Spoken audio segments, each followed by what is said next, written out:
Currently, we've got 10 properties. We run some of them on our own. Some of them are investor based. On an average, what is your unit producing in terms of revenue? Walk us through the numbers, right? On average, we see revenue of about $2,000 to $2,500 a month per apartment. These are usually 3 bedrooms apartments. So yeah, that's the main attraction of this model essentially. So you get low rent versus big returns. So you get a lot of good margin for profit there. Man, this is mind-boggling. So at 10% occupancy rate, you have already covered your expenses for the month.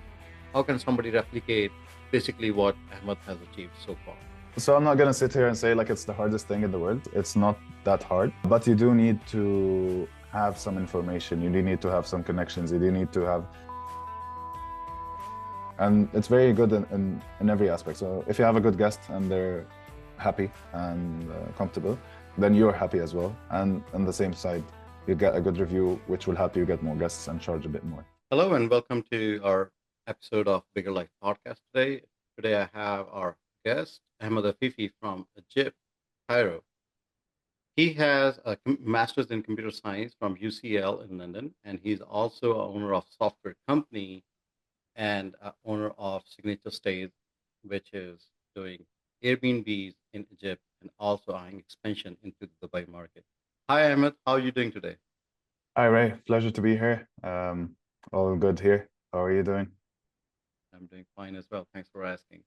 So, Ahmed, walk us through your journey. So, I know you hold a couple of Airbnbs, which you're doing in the rental arbitrage market. But before that, can you walk us through how you get started? You studied your computer engineering in England, I believe. Yeah, so I studied in the UK. I started as an electronics engineer, and then I moved over to computer science. So I studied a master's for that. I worked there for a while. Then I went back to Egypt, and I worked in some local software houses. And then I started working with a UK company for about 3 years. And then I decided to start my own company, which is based in Dubai. And we do like custom software, websites, mobile applications, all that kind of stuff. So in Dubai, there's a lot of the rental arbitrage, Airbnbs. It's very popular there for like owners and renters alike. So from there, we got the idea to get this model going in Egypt. I've got also some friends who are doing it here, and I got some insights and inspiration from them on how it works in the Egyptian market. And then I partnered up with some of my friends, and we started our company, Signature Stays, and now we're just going in an expansive direction of adding more properties as we go along. So it's been a long journey, but very enjoyable. Interesting. So, how many rental properties do you have? So yeah, we started off with two properties that were in an area of Cairo called New Cairo, and we're focusing on that. Then we expanded into two more, and then two more, and then two more, and then two more.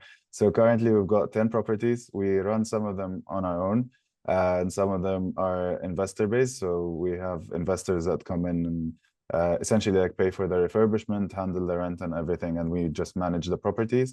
So we've been using that model to expand and add the number of properties exponentially, essentially. So yeah, currently we've got 10 on our portfolio. A few of them are already listed, and some of them are just in the preparation phase to be listed in the next coming month. Great, great. Well, no, that's interesting. So let's walk through to say, okay, so you got 10 doors. And when did you first get started?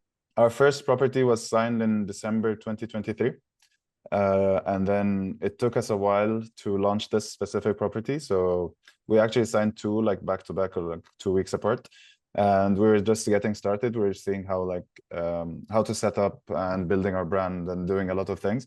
So that first two properties actually took us like 3-4 months to sign. Also, there was like the holidays in the middle and everything. So it delayed us quite a bit. So it took us like 3-4 months to prepare. So from December 2023, our first listing was, I think, in March 2024. So these are the dates when we started. Now we can get a property set up from 1 month, maximum 2 months. So we were able now to cut our setup time in half, because as you know, like any time spent offline is just lost opportunity. So we don't really want to spend that much time getting the properties ready. but some things that we do like custom furniture, custom interior designs and stuff like that. So it takes a bit of time. So we're trying to make sure that we reduce this as much as possible. So on an average, what is your unit producing in terms of revenue? Walk us through the numbers, right? Sure. So on average, we see revenue of about 2,000 to $2,500 dollars a month per apartment. These are usually 3 bedrooms apartments. We can have a bit more or a bit less depending on the month, seasonality, how if there are like any special holidays, anything in that time. Obviously, like the prices are dynamically changed. So we see that we put like 2,200 as an average number. Um, and the good thing about the properties in Egypt is that the rent is low. So a big part of the expense is rent, and that's about like $400. So having the rent this low means like we can get our rent covered in just like 2 or 3 nights. So which is like 10% occupancy. So yeah, that's the main attraction of this model essentially. So you get low rent versus big returns. So you get a lot of good margin for profit there. Man, this is mind-boggling. So at 10% occupancy rate, you have already covered your expenses for the month. Yeah, so essentially we cover the rent for like 5% more occupancy. We can cover like the rest of the expenses. So it's very good and it's very interesting, and we're trying to keep it moving forward. It's very lucrative. So do you see seasonality in that market? Yeah, definitely. So we get a lot of guests from all over the world, but mainly we get a lot of guests from the Gulf region here for business or like family vacation or medical reasons, a lot of different motivations behind travel. The summer is quite high because the weather in the GCC is usually very high and very um, unappealing for people. So people come to Egypt with slightly better weather and more accessibility to beaches and stuff like that. So in the summer we have a lot of good peaks compared to like when school season starts, like September, October. It's not that good. Obviously, like it still covers and still profitable, but you just don't see the explosiveness in the numbers, and you can't really price your nights as high as the summer months. So we do see some seasonality, but fortunately, we've been able to keep it at about 80% occupancy using dynamic pricing essentially. So we're trying to not let any nights go by unfulfilled. Yeah, so. Great. So for our guests who don't know dynamic pricing, can you elaborate on dynamic pricing, what that is and how that works?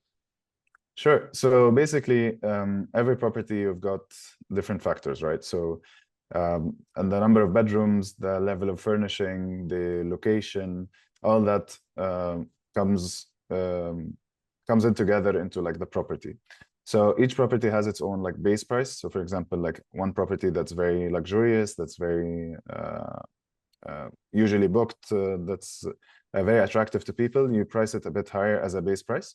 And then using that base price, you either increase or decrease based on market conditions. So we use some software that tracks the market and sees like how many properties next to us are booked, if there's an extra demand, holiday season, stuff like that. And it increases or decreases by a percentage. So if there's high occupancy, so we can increase our price a bit, let's say 10%. If we see like a week without any occupancy, then we reduce our prices a bit. So the prices are automatically adjusted to make sure that we get the best possible price to value ratio. So we don't price too low, so we're not making money, or price too high, so we don't get booked. Yeah. We in US market, I'm using Price Labs and Wheelhouse for our market. Do you use the same thing, or is it something different over there for Egypt market? Yeah, we actually use Price Labs as well. It's very well used across different markets, even like in the UAE and other places. Price Labs is very good at what it does. It's also very simple and it's relatively cheap, so it's good to use. Yeah, yeah, definitely, and it pays for itself. Like with one Yeah, booking, exactly. cost is negligible, but the value that it produces, and especially like the feature where it shows you how your competition is doing, what kind of Mm, pricing they have, and if they're yeah, booked or not at that price point. definitely. Definitely great.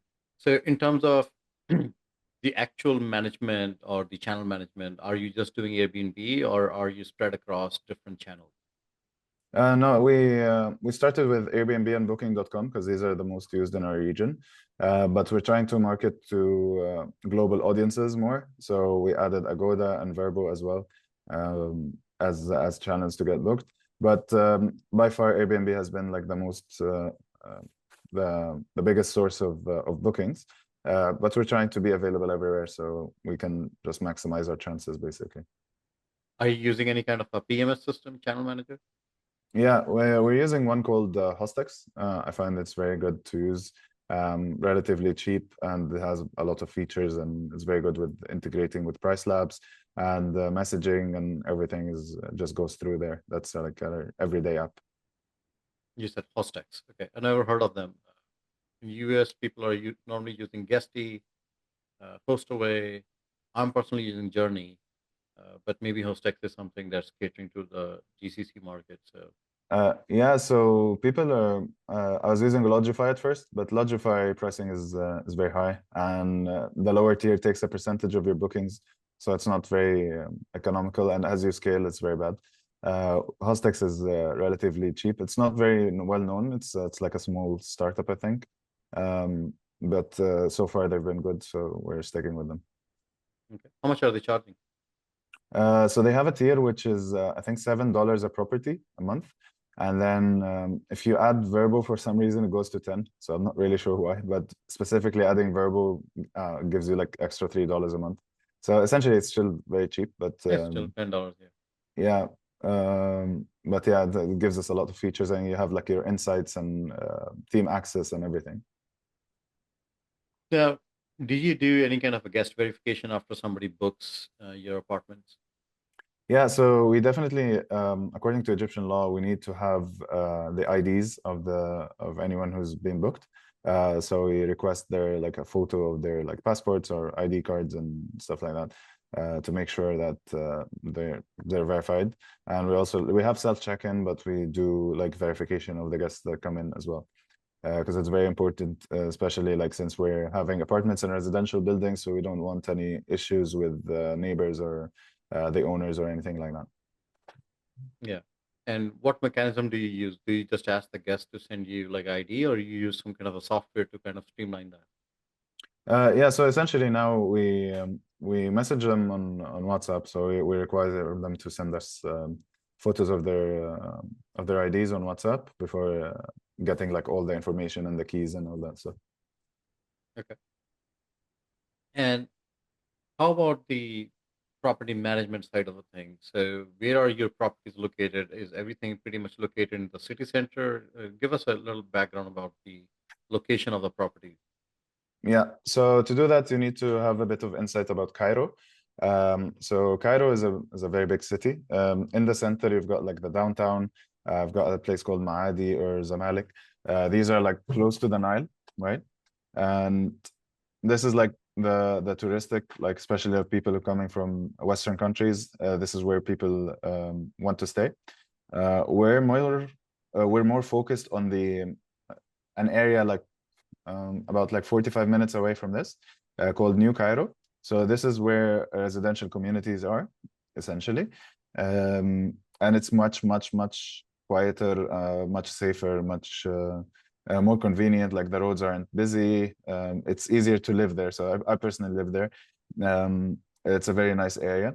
And we have our Airbnbs there in like a specific like hotspot in New Cairo. And it really helps. All of our apartments are very close to each other, so it helps with property management, with like cleaning and maintenance and stuff like that. So we can easily address any issues that may come up. So yeah, we're based mostly in New Cairo. On the other side of Cairo, Western Cairo, there's Giza, if you've heard of it. So where the pyramids are, there's an area called Sheikh Zayed. That's on the other side. That's where we're trying to expand as well, because it's the same as New Cairo, but on the other side. And a lot of people like staying there, and it's a bit closer to like the city center and stuff. So we're trying to get there as well. Great. Now, every market has its nuances to it. So, as you have lived in London and you have your business in Dubai, and you are doing this Airbnb in Egypt. What Mm. differences do you see if you were to look at those three markets and say, okay, what's kind of standing out for Egypt, and what's good and what's bad for Egypt? Yeah. So I'm not really sure about London so far because I haven't been there in about 6 years. But yeah, I've left before like the whole Airbnb thing started to boom. But I know essentially for London is that you have very strict rules on like arbitrage, and you probably have to own the property to rent it out, and that's a lot of headache, and you need to put in a lot of capital to be able to do that. So I guess that's one thing. In terms of Dubai, because I'm really interested in that, and I've tried actually to get started. You can get a property in Dubai by arbitrage, but the issue is that sometimes they require you to pay like the whole year's rent upfront. So obviously that's a lot of capital, and you need to furnish everything and put in all the work and everything upfront. So the upfront cost is really high. The advantage is the turnaround time is really low, and you've got all the buildings, the towers, and everything. Everything has its own services. You've got everything integrated, like a pool, a gym, and everything is in one tower. And if you target like areas like Business Bay or Dubai Marina, places like these where like views are really nice, um, it's really, really good being able to sell based on this. But on the other hand, Dubai is much more seasonal because in the summer, basically no one comes.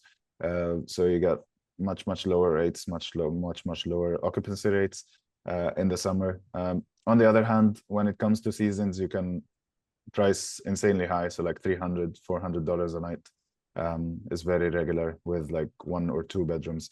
So you can, Dubai essentially is high in, high out from my perspective. So it's good to, if you have a lot of capital and you want something that's easily manageable, you can do that. Also, there's a lot of services that cater towards Airbnb people because it's very popular and a lot of hosts are there. So you'll find like cleaning services are much more reliable, maintenance, stuff like that, that's more reliable.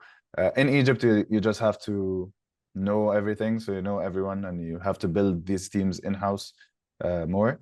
But on the other hand, you have the very low upfront cost, you have the very low rental cost, and you don't have to pay everything upfront. So you can easily scale. So scaling in Egypt is much easier than anywhere in the world, in my opinion, or anywhere that I've experienced. Okay, makes sense.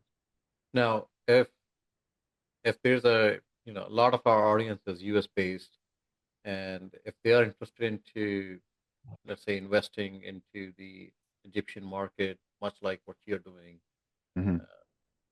how would they do that? Or how can somebody replicate basically what Ahmed has achieved so far? Yeah.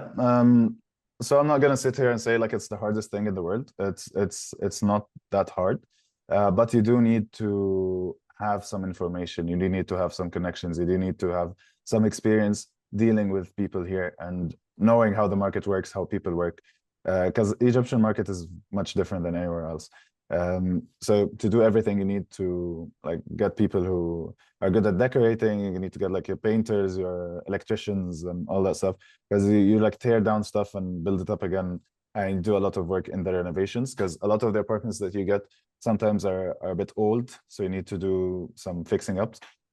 So essentially, all you need to do is just find landlords that allow you to sublease. That's number one. And then find a good interior designer that will give you like a good design that will make you stand out from other competition. That's number two. And then find people who can actually implement that design and get the furniture right, get the appliances, get the decorations, all that. Basically, all that stems into making your apartment as unique as possible while looking good and being able to charge a decent amount of per night. Yeah, so that's the hard way, I would say. That's the hard way. So going through all that, it's definitely not easy. As I said, it took us like 4 months to just get the first 2 apartments up because we were learning everything as we go along. Now we have an almost automated process, so you just like know what you need to do. You just call the right people and they do the things. So the easy way is just to find like a property management company like us we do offer like investment opportunities where we do everything for you. We just take a percentage of the revenue as a management fee, and you get to keep the rest. So, and you can keep that relationship going wherever you are in the world. I have got some investors from the UK, some friends of mine in the GCC as well. Now we're talking to some people who want to buy like not just an apartment, a whole building of like 10 apartments, and then we set it up as essentially a mini hotel, but for apartments, and it gives you like full control, and you get decent returns every month. So that's also another way. Great. So walk us through. So let's say for your investors, so what is the total cost to bring this unit from the rental standpoint up to the Mhm. speed to furnish it and making all the renovations? Do you have those numbers? Yeah, so we're looking at an average of about $15,000 to get an apartment from nothing to our signature level. Because the direction we went with signature is not just Airbnb rentals, it's luxury, modern Airbnb rentals. So we pay a lot of attention to every aspect that we have in our house. Um, if you look at our like Airbnb portfolio, you'll find like the reviews are actually super hosts on Airbnb as well. And that's something that we can talk about later. But in terms of like setting up, we do everything on a very high end. As a result, we're able to charge more than 25% over the market average and still have over 80% occupancy. So that's the model that we wanted to get. We don't want to just flip an apartment and put any furniture and call it a rented unit. We pay a lot of attention in the design and in the implementation. So for that to happen, we say about like $15,000 to get the apartment up to standard, which is very reasonable compared to like different places. This is me talking about like a 3-bedroom. If it's like a 2-bedroom, it will be a bit less. But comparatively, on the other hand, if you do that in the UAE, for example, you're talking more around like 25,000 to get an apartment to within these specs and appliances and all that. So we're definitely making use of the quality and price of the Egyptian market in terms of like labor and building materials and stuff like that. So we're passing this on to the investors. So once you get this set up, it will take you about a month or two to get the apartment listed, and then you can receive an average of net $1,500 after management fees and everything a month. So you'll make back the 15,000 in about 10 months, and then anything after that is just a pure profit. And the good thing is that everything you put into the apartment is yours as well. So if you put in like an AC, that's yours. Like you can sell it if you want to like liquidate. So we've got this option as well. So yeah, mainly like of that 15,000, about like 8,000 is just in assets. So it's pretty good. Okay. Now, what is the lease term that you sign with your landlord when you first sign it? Yeah, so we sign a regular rental agreement, usually for 3 years. We just add in the lease a term that allows us to sublease. That's explicitly mentioned, so that we're doing everything above board. Once we do that, we have the property for 3 years to generate profit. Some of them are just want us to sign like 2 years, which is okay, and then they extend because they're worried about like the rental fluctuations and stuff like that, which is fine. So minimum 2 years, usually it's 3, and then we extend year by year. Because it takes you 11 months to just, break even. It takes Mhm. you a month to set it up or 2 months to set it up and another 10 months to recoup your investment. So essentially Yeah. it takes you about a year to get the money back, what you have Mhm. invested so far. Yeah, that's why we insist on longer leases. In the event that, for example, like the landlord doesn't want to extend after 3 years, we can take all the furnishing, all the appliances and everything and move it to a different apartment. So we're still keeping that assets in place. We're just adding like a few extra costs of like setting up that other apartment. But after 3 years, we made like 300% of your money. So you're able to like continue doing that. So as you're looking to grow and you're looking into new markets like Dubai, and also what challenges do you see over there into even within the Egyptian market? Yeah, so the biggest challenge is since we're all based in New Cairo, we've got an office here. Our cleaning crew, our maintenance crew, everything is all centralized around this area. So if you've got some properties here and some properties way over there, it's hard to organize or orchestrate the cleanings and the maintenance and stuff like that. So as part of Signature Stays, we value customer satisfaction above everything else. So we want to make sure that all our tenants are happy, and anything that happens to them, we can respond as soon as possible and make sure that they leave us this good review, which is why we're currently like super hosts and ranked in like top 5% of properties in Cairo. So moving to a different area is a challenge that we're trying to time essentially. So there's no specific challenge. If we started in over there, it would be essentially the same. But because we're based here and then we want to move and expand, so it's more of on the logistical side and more on the administrative side rather than actually the properties. So that's where it lies. That's for within Cairo. Moving to Dubai, that's another thing because we would need to have some of one of the partners based in Dubai to monitor and everything for at least a few months to get everything started. And like there's a lot of more legislative processes that you have to go through in Dubai to make a company that can manage more than one property. Because in Dubai you can also only rent one property personally, so using your name.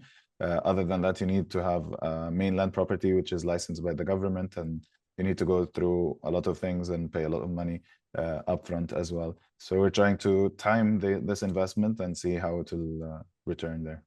Okay. So how many partners are you in this business right now in Signature State? So currently I've got 2 partners, me and 2 more. You and 2 more. So in terms of the ROI for the external investors who are investing with you from a property management standpoint, what percentage do you charge them for property management? Yeah, our management fees is based on revenue. So we charge 25% of incoming revenue. That projects an ROI for the investors over the year, about 60 to 80% on the base level, and it can go up to like 90, 100, depending on the units and how it's structured.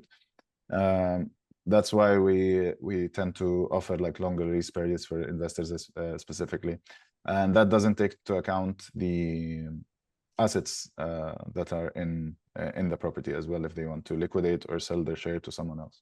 So the building that you mentioned that you're looking to buy, like 10-unit building, can you walk us through what the numbers look like for that? So essentially, like a building. So we're actually looking to rent it, not buy it, because as I said, like in terms of expansion and having good cash flow, it's much better to rent because in Egypt the buying mortgage is much higher than different places. So to get like a loan to buy a building, you're paying at like 20% interest or something like that. But I know like in other places it's more like 3%, 4%, something like that. So it's not as easy here to just buy a building or buy a property in general. So we're looking more into the arbitrage model. So as I mentioned, like usually we get rentals around $400. So if we do like 10 units, so we try to price it around like a multiple of that, so 4,000 maybe per month, and you get 10 apartments. But as we're renting the whole building, we try to get like a discount. So instead of like 400, maybe like it's 3,800, 3,600, something like that. And essentially we just have all the units to service, so we don't have any neighbors that we're really worried about or anything like that. And we usually like have a basement as well, so we can have a laundry room in the basement that handles all the laundry. So significant expense reduction there. We can house a specific like cleaning crew for this apartment building inside the building as well. Because as you have 10 units, we have an average of 7 to 8 check-in, check-outs every month. So having 10 units, that's like 70 to 80 checkouts a month. So you need a team or two dedicated to just this building. And it's easy to just like walk over from one apartment to the other than taking a taxi or whatever, a car or anything to go from one apartment to another in a different area. So you get a dedicated team essentially for that building, right? So what that translates to in real world numbers is cost reduction and improved quality of service. So that's why we're trying to get buildings more than individual units, but sometimes it just pops up a good unit that we just think it's going to be profitable, so we just take it. But to get this whole building thing, we need to just pre-prepare it, and the supply is much less than individual units. So you can imagine like someone offering a building to rent is much less the probability to happen than someone offering a unit. The units that you are renting right now, What kind of amenities does those units have or the buildings have? So usually the buildings are just regular apartment buildings, so they don't have any like special amenities like pools or gyms or anything like that. But that's not very common here. As I said, like in Dubai, for example, you get this with every building, so it's more attractive. But here we just like focus more on location. So buildings have to be like clean, representable, um, just like not old or run down or anything like that. So we want the guests as soon as they step into the building and go up to their apartment to be able to have a pleasant experience, right? So we do offer our own amenities. So we have inside the building, inside the properties, we focus on like leaving snacks and drinks and coffee, tea. We have espresso machines and stuff like that to make sure guests are happy. Sometimes guests request special things. So, for example, one just requested a carry cot for a baby. So we got that for him. If it's within our budget to get something that might be useful for other guests, we do that as well. We got someone a blender for some reason, so that was a good addition. We leave like hair dryers, irons, everything that you might need during your stay. And we offer like a 24/7 service line, so you can request whatever you need. I have washing machines and laundry services and everything. Okay. And from a turnaround standpoint, since you're renting just a unit from a building, it does not have you don't have the laundry in the house, right? So from a turnaround standpoint, how does the turnaround happen? Does your cleaning crew take the laundry with them and then, wash it off site and bring it back? So, Yeah, so as I said, we have washing machines inside the apartment, in every apartment. So if you want to do your own washing, you can. If you want a laundry service, we have a partner that just handles that, and it's ready either same day or next day, so it doesn't really take that long. Same with like airport pickup. So we don't have cars currently for the company, but we have a partner that we arrange airport pickups with. That's where like every gap that we don't have currently, we have a partner to fill in. yeah, I think overall you got a great model, Ahmed, going on where Yeah. your startup cost is really low in comparison to some other investments that you do, and your recurring cost, basically your rental, is also much lower, Mhm. and the revenue that you're able to produce out of these units is much higher than some of the other markets that I have looked at. In terms of, if you look at it from a $400 apartment to making $2,500, it's like Yeah. 10 times that you're producing out of that. Yeah, that's why I'm like essentially like if I'm and especially like since in Egypt we did like for the past few years have an issue with currency, right? So the Egyptian pounds has lost a lot of value, which made the US dollar stronger against it. So what you can do with a dollar now is much more than what you could do with a dollar a few years ago, which translates to that gap that you're seeing. So the rent that was $400 now was about like $800 a few years back. So it didn't scale as much as the difference between dollars. And since we're doing international rentals, so all our income is in foreign currency, so through Airbnb or Booking.com or anything. So that's also a very attractive opportunity.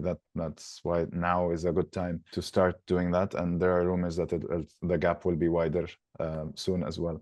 So we're trying to capitalize on that and make sure that we're getting our investments in smart positions, essentially. So how does it work for the international investors, since there are like rules and regulations about income taxes and other stuff? Yeah, so essentially, I've routed this all through the United Arab Emirates. So we've got a free zone company in the UAE where we get a property management company essentially. So we've got this entity that we get the revenue from Airbnb and Booking.com and everything through there. And then what we can do is we can get the investor money as well through there with like the company receipts and contract and everything, dictating all like the terms and everything. And wherever you are as an investor, if you're in the US or in the UK, we can transfer your payout from that company. There's no issues. From taxes and all that stuff, that's something you have to figure out essentially based on where you live and what are the regulations on that income. But it's very simple on our side. It's just a contract that we get out from our company, registered, licensed, and everything, and you get your payouts monthly, same as everyone else. So basically, you're doing it through a UAE based company that is handling all the monies, and then you're transferring the expenses to the Egypt side of the thing, and then you're paying back your investors from that UAE company. Exactly. Yeah. So the only money that comes into Egypt is just the one for rentals and other expenses that Just expenses, basically. yeah. One more thing I would like to talk about is the importance of like customer satisfaction, right? So on Airbnb and Booking.com, every other platform, you have like reviews, and these reviews greatly affect how people perceive your property. So as a user, if I'm trying to book a property and I see they've got good reviews, I'm more inclined to like maybe pay a bit more, stay a bit more, or just like feel more comfortable, right? On the other hand, if I see like a property having like some bad reviews, I might be like, maybe not worth it. I'll just try another one. Because in this market is very competitive. There's a lot of properties on the market. There's a lot of people doing a lot of things. So to set yourself apart, you need to focus on being unique and focus on a great customer experience. So we've got the superhost status from just the first 3 months. So, like there's a quarterly rotation thing for Airbnb and then gives the superhost status. And since then, we've kept it, no issues at all. We try to focus every aspect from the communication to the guest, to their stay, to their checkout and everything. Make them feel as welcome as possible, get that 5-star review, keep that going. And it's very good in every aspect. So if you have a good guest and they're happy and comfortable, then you're happy as well. And on the same side, you get a good review, which will help you get more guests and charge a bit more. So that's what essentially like the signature part of signature stays is like you're having a signature accommodation. We have also branded like items. We have in-house teams that handle everything. Everything is under all one umbrella. So having that, basically since day one, we've been getting bookings more than competitors that have been in the market for years. So just focusing on that service is very important. That's something I want to add, and something I'm very proud of, and our team is very handling very well. So yeah, that's also one aspect. Absolutely. Customer service is the key for any business, Mm. regardless of what industry you're in. If you got happy customers, not only they will come back, but also they'll generate more referrals for you. Yeah, that happened to us a few times, and actually, like at some point, we had more referrals than we could host. So we had like just 5 apartments at that time on ready to host people, and we had like 6, 7, 8 people just wanted to stay. So it was a very nice problem to have. So which is Yeah, it's a good problem. yeah, pushing us forward to expansion and all that. So it's been really nice. But I'd say we actually had like an apartment booked before we actually listed it. So it was on the day that the listing was supposed to be photographed, and someone just wanted to come, and we told them like we've got this apartment, you'll be the first one, and we haven't even listed it yet, and they were very happy with it and just stayed for like 10 days. So yeah, having repeat business and referrals and all that is very nice in this whole market essentially. Well, I wish you luck with your endeavors Thank here, you.